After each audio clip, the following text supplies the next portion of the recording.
to tell the truth. I had no interest in politics in the 1970s or much of the 1980s. From the time I had left university in 1975 until 1983, I had been so single-mindedly and obsessively involved in international cricket that I had no time to think about much else. Anyone who has played professional sport would understand how it completely takes over one's life. One lives and breathes the sport. So intense is the competition and hence the focus. Over the years, I came to the conclusion that genius is being obsessed with what you are doing. So I was too absorbed to worry about the consequences of Zia's military regime, his slow reversal of Bhutto's nationalization program, or the turmoil in neighboring Iran and Afghanistan. Life continued as normal for most people. The only ones who really felt Zia's rule were his opponents. As a captain of the Pakistan cricket team, I had a good relationship with Zia. He used to call me personally when we won matches and when, in 1987, he asked me on live television to come back out of retirement for the sake of the country. I agreed. Only after his regime ended did I realize his devastating legacy, and that, like so many of Pakistani's leaders, he was motivated purely by his desire to stay in power and was oblivious to the country's decline or the long-term consequences of his policies. Amidst the steady erosion of the country's political and social fabric, the Pakistani people drew solace from its success in cricket. During the 1970s and 1980s, our team started growing in strength to the point that we could match our former colonial masters for teams like Pakistan, India, and the West Indies. A battle to right colonial wrongs and assert our equality was played out on the cricket field every time we took on England. We're both examples of sportsmen who wanted to assert their equality on the cricket field against their former colonial masters. I know that the motivation of the great teams produced by the West Indies in the 1970s and 1980s was to beat the English. For Vibe in particular, it was about self-esteem and self-respect, the two things that colonialism deprives the colonized of. Sport was not the only way to demonstrate post-colonial independence. I little realized how far the Islamic Revolution in Iran in 1979 would transform the Muslim world. It was a watershed moment in the way the West would view the Muslim world. When the Soviet Union invaded Afghanistan later that year, putting Pakistan in the front line of the Cold War, few of us fully grasped the extent to which that too would affect Muslim thinking in the world in general and Pakistan in particular. I had visited Iran in 1974 when I went to stay with a school friend from my time at the Royal Grammar School, Worcester in England. Seeing the economic and cultural divide of Iranian society and women in miniskirts in the bazaars of Tehran surprised me. In today's Lahore and Karachi, I have seen a similar disparity, rich women going to glitzy parties in Western clothes, chauffeured by men with entirely different customs and values. But at the time, I had never seen people behave in such a westernized way in a Muslim country and was shocked by their disregard for the cultural mores of the masses. I remember the look on the faces of the stall holders in the bazaars as these women in short skirts sashayed past. The Iranian Islamic Revolution a few years later was to draw heavily on the support of the bazaarists who formed the backbone of a traditional, devout middle class in Iran that felt threatened by the Shah's attempts to impose an alien culture upon them and enraged by his role as a puppet of the West in Pakistan. However westernized people like me were, when we visited our ancestral villages or went into rural areas or even the old city of Lahore, we had to respect local customs and sensitivities. The women in our family would wear the chador, a cloth covering the head and shoulders, leaving only the face exposed, or the burqa, a long garment covering the whole body. Even in Lahore, my mother always covered her hair when she went shopping in the bazaar. To this day, most women in Pakistan wear the traditional shalwar kameez with dupatta, headscarf. Only very recently have younger urban women started to wear jeans. The Iranian Revolution was a reaction in part to rapid westernization and secularization campaigns in Iran by Reza Shah, the ruler of Iran from 1925 until he was forced to abdicate by the Allied powers in 1941, and then his son Mohammad Reza Shah Pahlavi. The latter was a brutal autocrat seen to be beholden to the United States after he was restored to power, following a 1953 Shia-backed coup to overthrow nationalist Prime Minister Mohammad Mossadegh. Mossadegh had had the temerity to stand up for the rights of the Iranian people and seize the country's oil production, which had hitherto been controlled by the British government's Anglo-Iranian Oil Company. Mohammad Reza Shah's sweeping social and economic changes alienated the poor the religious, and the traditional merchant class, who grew resentful of an elite enriched by the 1970s oil boom. Meanwhile, there was a growing class of rural poor who had moved to the cities in the hope of benefiting from the petrodollar-fueled economic growth, but found themselves unemployed, consigned to the slums, and increasingly under pressure from inflation as the economy overheated. The revolution led by Khomeini promised to return power to the people and restore religious purity to Iran. The events of 1979 in Tehran and the establishment of an Islamic State highlighted to the world the revolutionary potential of Islam and its power to threaten the established order in the Muslim world. The overthrow of a tyrant was welcomed jubilantly by ordinary people in Islamic countries, most of whom were also suffering under the anti-democratic rule of leaders they viewed as Western stooges disconnected from the economic realities and religious faith of their people.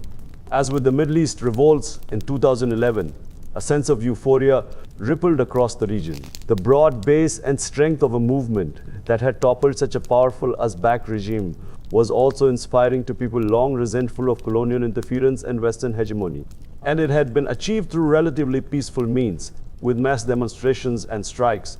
In Pakistan, there was tremendous excitement, and I could sense this when I returned from playing cricket in England in the summer months. Since independence, we had already been governed by 4 different constitutions.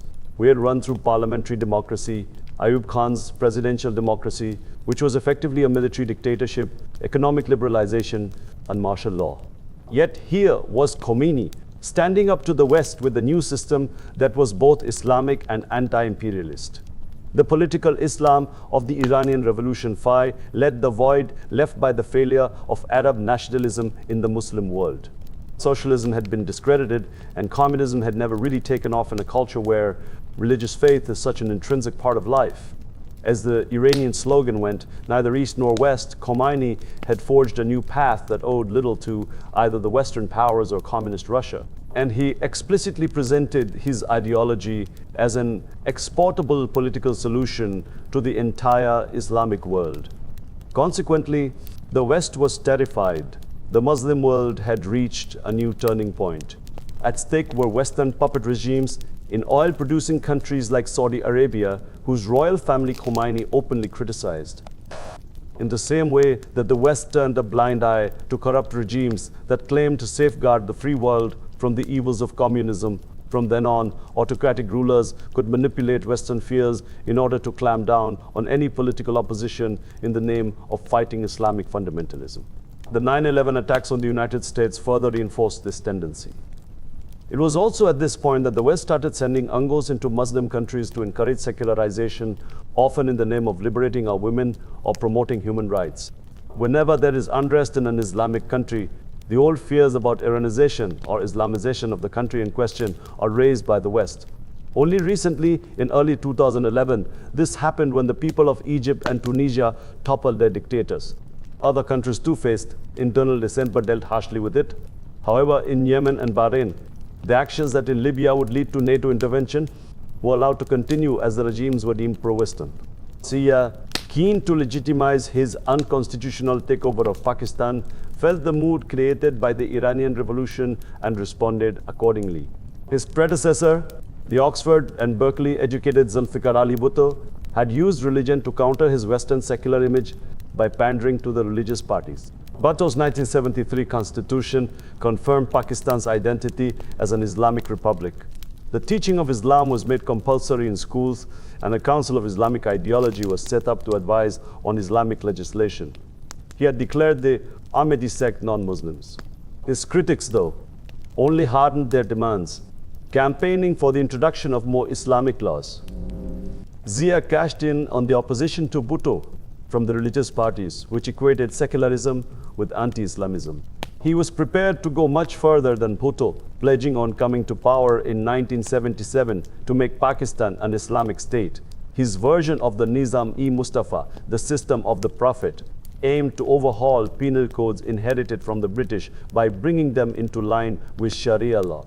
Emboldened by events in Iran, from 1979, he introduced still more reforms, Islamizing the economy and education system. He tried to introduce interest-free banking, imposed the automatic deduction of zakat, a proportion of one's wealth, which every Muslim has to contribute annually from bank accounts and invested in madrasas. The Hudud Ordinance imposed strict punishments for crimes, including adultery, and its abuse by a corrupt police and judicial system undermined the legal status of women, especially in the lower strata of society. Zia revamped so many laws but failed to introduce true Islamic social justice. In fact, his regime actually promoted inequality and corruption. His Islam was aimed more at capturing the mood of the time. Zia also enforced Islamic rituals and promoted traditional dress codes in a bid to Islamize the country. Many years later, Musharraf attempted to overhaul Pakistan and turn it into a modern, liberal, secular state by encouraging the use of English and Western dress, which he thought would westernize.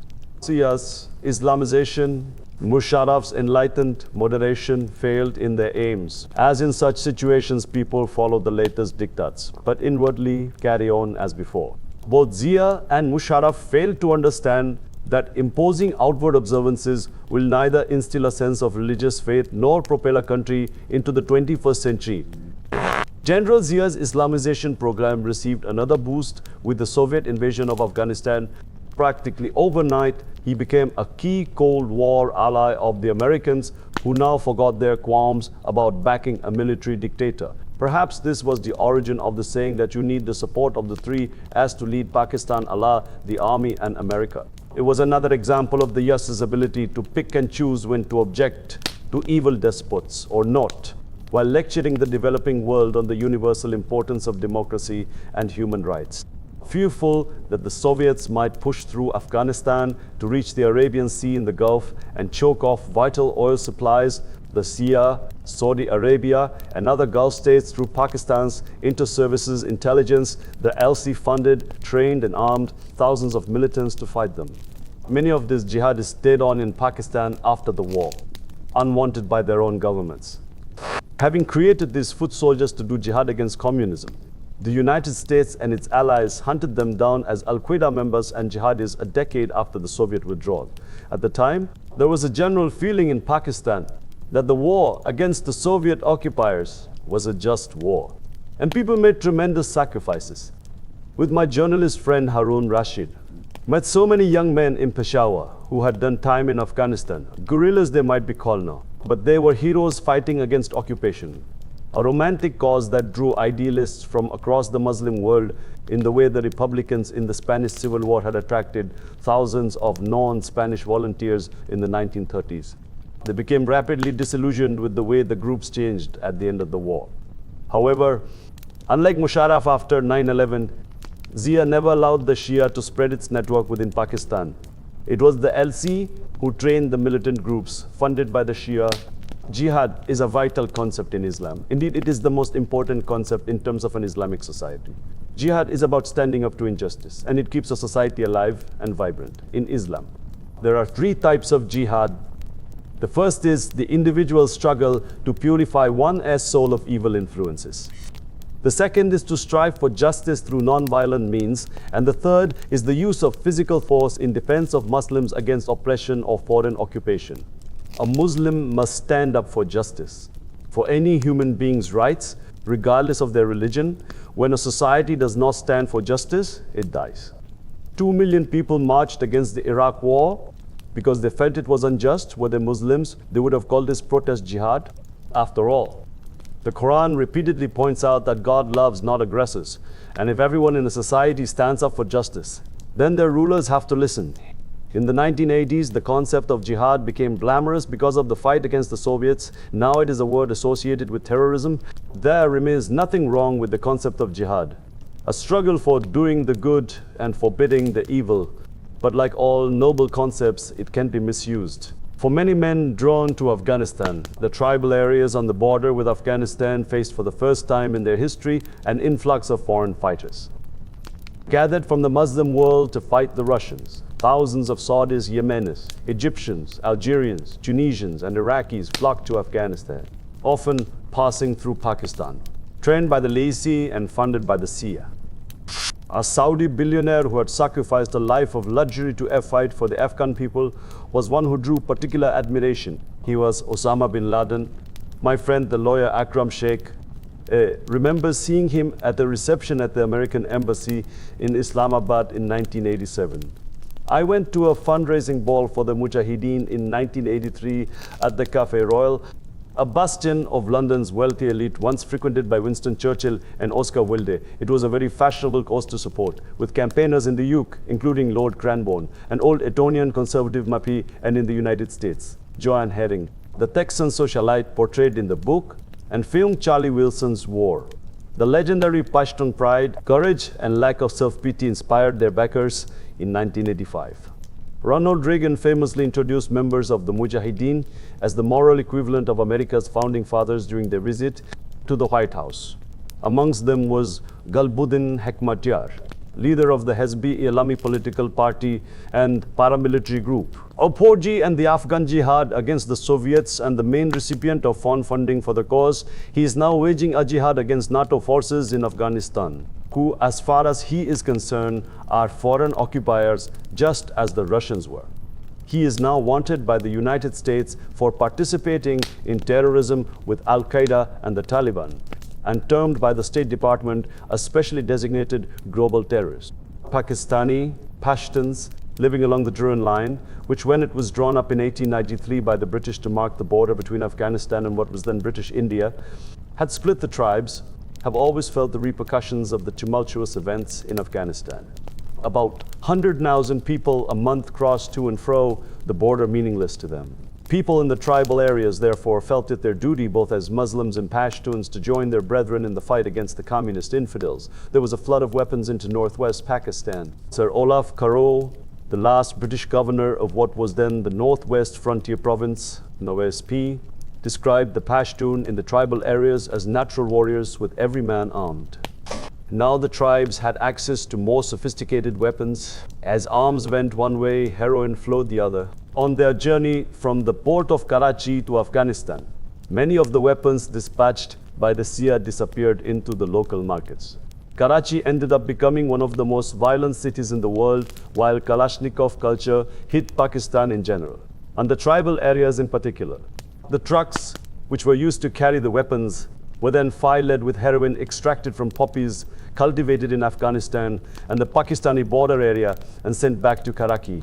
Pakistan became the world's largest conduit of heroin, and the number of heroin addicts in the country rocketed. By 1982, the Afghan jihad was receiving annual aid of 600 million from the United States and another 600 million from the Gulf states. The Saudis' funding for the Afghan jihad allowed them to promote Wahhabism, the doctrine of the dominant Islamic sect in Saudi Arabia. Over time, its puritanical beliefs have influenced the tribal area's long-standing Pashtun traditions. The growing number of madrasas or religious schools also affected local religious culture. According to a report by the International Crisis Group, between 1982 and 1982, more than 9 new madrasas were set up, many by radical Sunni parties sponsored by various Arab countries which were involved in the Afghan jihad or were political partners of Zia. Even as aid money was used to promote jihadi culture. Textbooks were published in local languages by the University of Nebraska at Omaha in the United States to help indoctrinate young minds in the madrasas and refugee camps in the ways of holy war and hatred of the Russians. The Pakistan government should never have allowed these outside influences in to establish these groups in the country. Shia Sunni violence especially can be dated from this point and grew dramatically in Pakistan. This sectarianism did a lot to undermine the position of the jihadi groups at the end of the Soviet occupation. 3 million Afghan refugees flooded into Pakistan, a country still ill-equipped to look after even its own people. Local living standards dropped as these huge communities of refugees competed for jobs and resources. Unlike Iran, where they were restricted to refugee camps, in Pakistan the refugees were allowed to move anywhere. I have to say though that the way ordinary Pakistani people shouldered the burden of such an influx of people puts to shame European countries for the fuss they make over accepting refugees. The Afghans themselves did their best to retain order in the camps through their powerful tribal structure. Zia's 11-year rule was a time of great prosperity, but not because of any government policy. Pakistan averaged 6% growth a year in the 1980s as the Afghan war brought dollars both in aid and easy credit. Moreover, the remittances from hardworking Pakistanis abroad shot up during this period. It is estimated that between 1975 and 1990, some as 40 billion came into Pakistan. Had this money been invested in health and education rather than in useless consumption and extravagance, the country would not be in its present situation.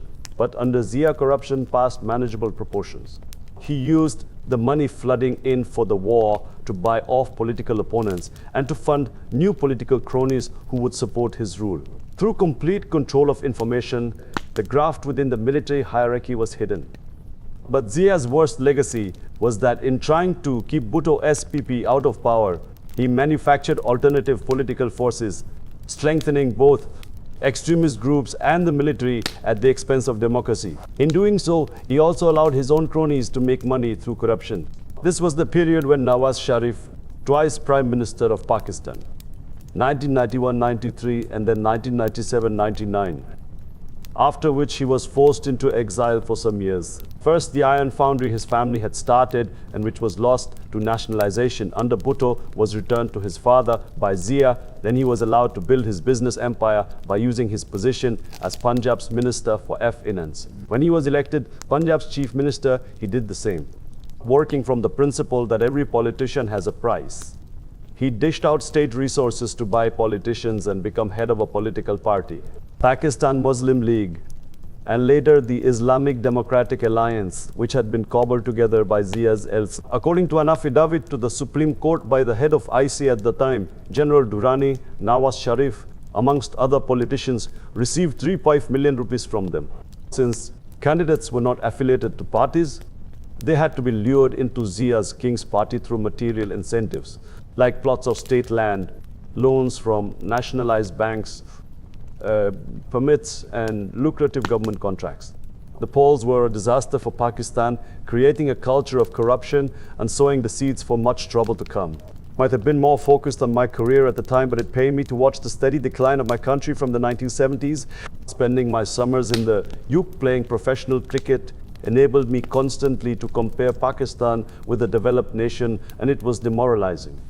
Whilst in the Yuk, the institutions were stronger than the individual. In Pakistan, powerful individuals abuse the state infrastructure for their own ends. I know it hurt them to admit it, but often I would hear the elders in my family saying how things had worked better under the British. Rule of law, meritocracy, the bureaucracy, all were more efficient under the British, who on the whole had kept a tight rein on corruption. My parents' generation felt so let down by their ruling elite. They had had such hope and pride in Pakistan at its creation. But each year, their frustration and disappointment grew. Some of the first generation of Pakistani politicians, like Shahbaz Khan Mazari, the son of a tribal chief from Baluchistan, and Masa Khan, the first head of the Pakistan Air Force, campaigned for years to keep the flame of Jinnah and Iqbal's dream alive. Both spent time in prison or under house arrest after opposing Zia and Bhutto, and both have written about their bitter disappointment in the direction the country took. Like many others from my background, I would complain about the state of the country but would not lift a finger to do anything about it. I was from that privileged class that was not affected by the general deterioration in the country. The schools we went to had an imported syllabus, so if education for the masses stagnated, we were not touched by it. We did not have to worry if the hospitals were going downhill because we could always afford to go abroad for treatment. If there were power breakdowns, we could buy generators. By 2011, most of Pakistan would go without electricity for 12 hours a day. If the government departments were corrupt, then it was all the easier for us to bribe them and have anything illegal we wanted done. In any case, we were always likely to have the necessary government connections to remove any stumbling blocks. If the general public suffered, I was even more fortunate than the privileged class. As being a cricket star in a cricket-mad country, all doors were open to me, so I did not have to struggle for anything. Islamization in Pakistan did not bring me closer to my religion. In fact, it had the opposite effect. By nature, I always hated being forced to do anything, so Zia's imposition of Islamic injunctions upon us just made me want to rebel. When I saw Islam being used for political purposes, it only deepened my disillusionment. For someone like me who did not have much understanding about Islam, whenever the country's corrupt leadership professed to be devout Muslims, I felt it was Islam that was at fault rather than the leadership. You see something similar happening nowadays, where hardliners believe that only a radical form of Islam will save the country. arguing wrongly that we need to change the way religion is practiced rather than the way our country is run. Moreover, in the late 1970s and 1980s, the government-controlled television channel constantly had so-called religious scholars talking about Islam. Most young people would simply switch it off. But it was the hypocrisy that put most of the educated youth off Islam. People expected an Islamic state to have high moral standards. Events in Afghanistan and Iran dampened any hopes for an Islamic solution for Muslim countries still finding their way in the post-colonial world. In Afghanistan, infighting between the warlords amidst the mayhem left in the wake of the Soviet withdrawal in 1989 came as a bitter disappointment. The Afghan jihad leaders, glorified as religious warriors, now behaved like criminals resorting to extortion and murder in their battle for personal power. So many had died, so many ordinary foot soldiers had made great sacrifices, but their leaders betrayed them. The Taliban, which as a group first rallied, the people of the chaotic tyranny of the warlords, initially gave a semblance of rule of law to the war-ravaged country. But with their unenlightened version of Islam, their inability to understand the essence of the religion, combined with aspects of the harsh rural Pashtun culture, they began to look increasingly oppressive. Somebody could be declared un-Islamic and punished for something as trivial as not having a beard. Meanwhile, the sorry descent of the Pakistani jihadi groups after the end of the war in Afghanistan into sectarianism and religious bigotry also took the shine off the religious idealism of the late 1970s and early 1980s. During the Soviet-Afghan war, both the Saudis and the Iranians had supported sectarian militant groups in Pakistan. In its wake, these groups turned on each other, unleashing Sunni versus Shia violence. For most people, this was completely against Islam, which preaches tolerance towards other creeds and faiths. Even Iran, which had aroused such expectations in the Muslim world, disillusioned those looking to Tehran for a lead on democracy Muslim style. In particular, people were nervous about the power of Iran's guardian council of ruling religious leaders, which had the power of veto over democratic decisions. Again, this was completely contrary to the democratic message inherent in the Prophet's teachings. Democratic principles were an inherent part of Islamic society during the golden age of Islam, from the passing of the Holy Prophet and under the first four caliphs. But after the fourth Caliph Hazrat Ali, the fourth successor to Muhammad's leadership, who ruled over his vast empire from Egypt in the west to the Iranian highlands in the east, democracy disappeared from the Muslim world. Hereditary kingship replaced the budding democracy of the Medina state. And only in the 20th century did it make a reappearance in the Muslim world. In the 18th century, Shah Waliullah attributed the decline of the Mughal Empire in particular, and Muslims in general, to the institution of monarchy, which, according to him, was degenerative and bound to decay. Hence the urgency and anger of the revolutionary movement spreading across the Middle East in early 2011. An Islamic state has to be a democracy and a meritocracy. In an ideal Islamic society, there should be no hurdles in the way of a man achieving his God-given potential. Islamic legal discourse covers both spiritual matters and the rights of an individual in everyday life. On the one hand, it deals with prayer, worship, fasting, and pilgrimage. On the other, it protects the most basic human needs and rights expected under civil law in the West, the rights to life, religion, family, freedom of thought, and wealth. An Islamic state also guards against the executive accumulating too much power by emphasizing that even a ruler is not above the law. Of the first four great caliphs after Muhammad, two ended up in front of a judge in a court of law. Hazrat Ali himself lost a case against a Jewish citizen because the judge refused to accept the testimony of Hazrat Ali's son in Islam. Since all sovereignty belongs to Allah, both the executive and the people have to stay within the limits of His laws. The founding fathers of the American Constitution also strove to do the same by making the Constitution supreme. This is why when Jinnah was asked in 1947 about the Constitution of Pakistan, he said its basis would be the Quran. Justice, compassion, welfare and equality, along with democracy, are at the heart of Islam. Yet we saw non-Islamic Western states having greater ethical and moral norms. When I arrived in the UK in the 1970s, it was the first time I had seen a proper welfare state. Coming from Ayub Khan's Pakistan, I was amazed by the level of social security. I felt like the Islamic scholar Muhammad Abdu, 1849-1905, who said on his return from a trip to Europe to his home in Egypt, "I saw no Muslims in Europe, but I saw a lot of Islam." This quotation is perhaps even more relevant today, as the spirit of Sharia, Islamic law, is more visible in Western countries than in the Muslim world. Until I started educating myself about it, I do believe Sharia to be some medieval set of laws irrelevant to our times.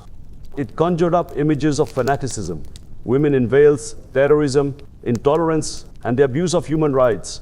Part of this stems from the prejudice in the Western media about Islam, a prejudice that dates back to the Crusades. Unfortunately, it must also be blamed on the extremely unenlightened interpretation of Islam by certain Muslim regimes and groups.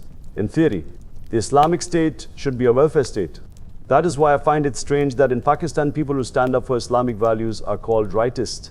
Islamic values actually have more in common with leftist ideologies in terms of social equality and welfare. Hazrat Umar, the second Caliph of Islam, who ruled from 16th so until his death in 64 so, set up the first true welfare state in the history of mankind, even introducing pensions, widows. The handicapped, orphans, and the unemployed were registered and paid from the state treasury. Moreover, the Quranic injunction of zakat, which exhorts Muslims to give 25% of their wealth to the poor and to charity, meant that it was compulsory for citizens of an Islamic state to look after the vulnerable. The idea of setting up welfare trusts that ran orphanages, hospitals, madrasas and sires, free accommodation for travelers long preceded the concept of trusts in Europe. Yet today, Europe has the best social security system, particularly in the Scandinavian countries. And even the United States spends billions of dollars a year on the welfare of its people. Sadly, the vast majority of Muslim countries have no welfare system at all. The poor in Pakistan have no safety net other than their own families or tribes. They cannot afford education, health or justice. Percent of Pakistanis face multidimensional deprivation, meaning they lack access to proper education and health facilities and a decent standard of living. Almost 2/3 of the country lives on less than us-2 a day, and about 40% of Pakistani children suffer from chronic malnutrition. How can Pakistan be called an Islamic society? Returning in the winter to Pakistan after playing cricket in England through the summer, I watched the changes in my country with the nagging anxiety of someone who saw it deteriorating each time I came home. Yet I never thought of leaving. I could never imagine another home but Pakistan. Nor did it even enter my mind at this stage to enter politics. In fact, I could not think of anything worse. By the early 1980s, like most of the privileged class, I was coming to the conclusion that since Pakistan's problems were so many and so insoluble, the best thing to do was to just look after myself. I had the life that many young people in Pakistan and elsewhere dreamt about. I was a rich and glamorous cricket star, jet-setting all over the world. Politics was considered a dirty business for those who could not do anything else. Most of the students from my school who went into politics were hopeless at both academic subjects and sports. Usually they belonged to feudal families with political ties. No one thought of politicians as selfless people who wanted to make Pakistan a better place to live in.